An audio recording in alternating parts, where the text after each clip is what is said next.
a review of FDA Phase 3 clinical trial approval for Revive Therapeutics. All right, we are joined with lead writer of the Dales Report, Benjamin A. Smith. How are you, sir? Very good, Chad. Thanks for having me on.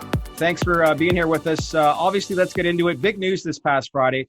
Revive Therapeutics, under the ticker symbol RVV, which trades on the Canadian Securities Exchange, they received a Phase 3 clinical trial approval from the FDA for bacillamine for mild to moderate cases of COVID. So that's big news.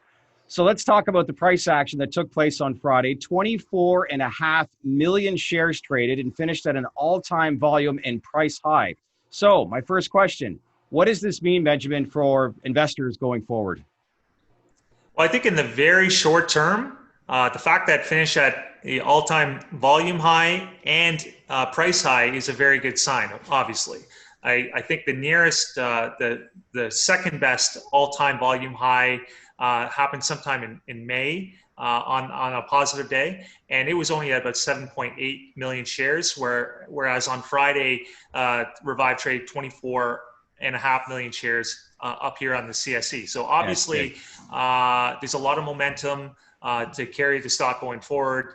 I hear that it's the number one stock talked on various full boards and investor boards around. So generally, this would portend very strong price action in the very short term. And obviously, the press release, there's a lot of momentum with the company expediting Phase 3 trials of bucillamine for mild, moderate case COVID. So, that has blockbuster drug potential if they can, push that through the finish line. Right. So let's maybe look past potential and let's look at valuation comparisons against, competing companies with COVID drugs that are entering into a Phase 3 trial. So where does Revive's currently sit right now in comparison to some of these other companies?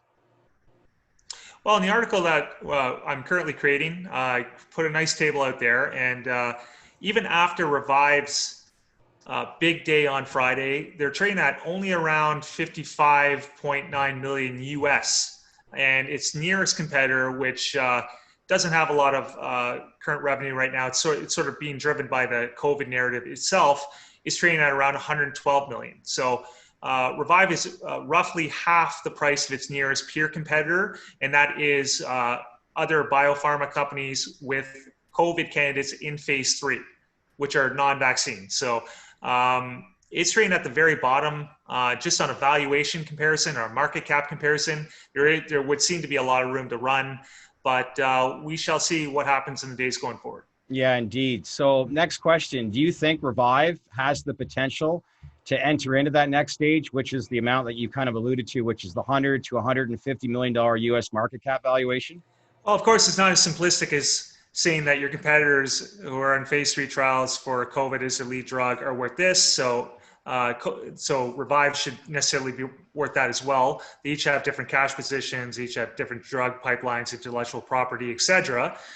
However, with COVID sort of driving the bus with the valuations of these companies right now, and Revive having, now entering that tier where the COVID is their lead candidate, which is driving their valuation bus, there's no reason to think that Revive might catch up and reach that $100 million plateau as well.